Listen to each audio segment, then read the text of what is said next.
যারা এইচএসসি পরীক্ষায় ফেল করছো তোমাদের উদ্দেশ্য করে বলতেছি, করো পাসপোর্ট, লাগাও ভিসা, যাও বিদেশ, কামাও টাকা, চলো বিন্দাস। ঠিক আছে, এই স্লোগান বুকে ধারণ কইরা যাও বিদেশ, সফলতা আসবো। এই যে দেখো আমারে অনার্স মাস্টার্স কমপ্লিট করে এখনো বেকার করতেছি। অবশ্য আমার সাথে বেশ কয়েকজনের চাকরি হয়েছে, আমার হয়েছে না। হইল হাতে গোনা দু একজনের লেগে স্কুলে চাকরি হয়েছে নিবন্ধিত, আর বেশ কয়েকজন কোম্পানিতে চাকরি করে, আর লেগে কিছু ব্যবসাপাতি করে। টাকা পয়সা আছে বাপের, মাত্র সার্টিফিকেট আর কি লইছে, নামে আর কি পড়াশোনা, ব্যবসাপাতি করে।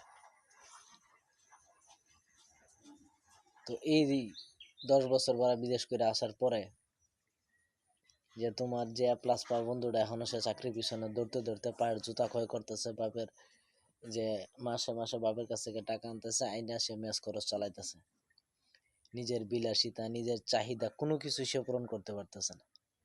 কারণ এরকম একটা সময় আমরা পার করে আসি, যার কারণে নিজের অভিজ্ঞতা থেকে বলতেছি।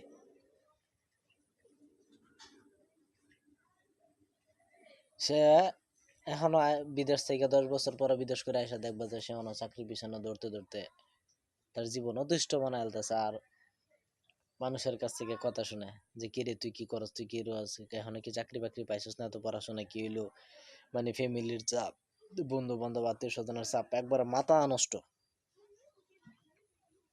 আর তুমি যে বিদেশ গেছো, প্রতি মাসে মাসে টাকা পাঠাইতেছ, পরিবার সচ্ছল চলাফেরা করতেছে খুব সুন্দরভাবে,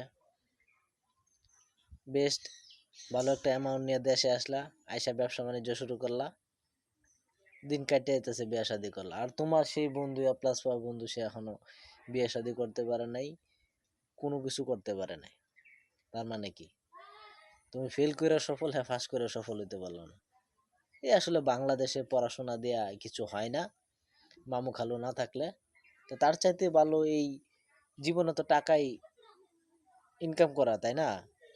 তো কিছু পড়াশোনা আছে, সে একবারে তো মূর্খ তো আর না, শিক্ষাগত যোগ্যতা কিছু আছে, দু একটা সার্টিফিকেট আছে, বাস চলে, আর কিছু লাগে না। এই নিয়ে টাকা ইনকাম শুরু করে দাও, সুন্দর, আর কিছু দরকার নাই। একটা ভালো বুদ্ধি দিছি, মানলে মানতে পারো।